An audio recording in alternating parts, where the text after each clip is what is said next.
আজকে বানাবো ফুলকপি আলু দিয়ে রুই মাছের ঝোল। সবার প্রথমে কড়াইতে নিয়ে নিলাম সর্ষের তেল। তেল গরম হয়ে গেলে নুন হলুদ মাখিয়ে রাখা রুই মাছগুলো দিয়ে দেবো।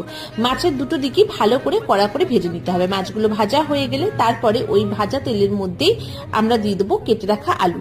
আলুগুলো যখন ভালো করে ভাজা হয়ে যাবে তখন ওর মধ্যে দিয়ে দিতে হবে কেটে রাখা ফুলকপি আর সামান্য হলুদ, যাতে ফুলকপির রঙগুলো খুব ভালো হয়। তারপরে ওই তেলেই দিয়ে দিতে হবে গোটা জিরে আর একটা গোটা পেঁয়াজ বাটা। পেঁয়াজটা ভালো করে ভাজা হয়ে গেলে ওর মধ্যে দিয়ে দেবো আদা, কাঁচা লঙ্কার গোটা, জিরে পেস্ট, আর তার সাথে দেবো একটা বড় টমেটো পেস্ট। তারপরে দিয়ে দেবো পরিমাণ মতো নুন, পরিমাণ মতো হলুদ। তারপরে দেবো একটু কাশ্মীরি লঙ্কার গুঁড়ো, যাতে রংটা খুব ভালো আসে। তারপরে যখন মশলাটা দিয়ে তেলটা ছেড়ে দেবে তখন তার মধ্যে আমরা ভেজে রাখা আলু ফুলকপিটা দিয়ে দেবো। তারপরে আবার একটুখানি কষিয়ে নিয়ে দিয়ে দেবো পরিমাণ মতো জল। তারপরে যখন আলু আর ফুলকপিটা ভালো করে সেদ্ধ হয়ে যাবে তখন দিয়ে দেবো ভেজে রাখা মাছ আর সবুজ মটর। তারপরে গরম গরম ভাতে পরিবেশন করে ফুলকপি আলু দিয়ে মাছের ঝোল। ভালো লাগলে লাইক করে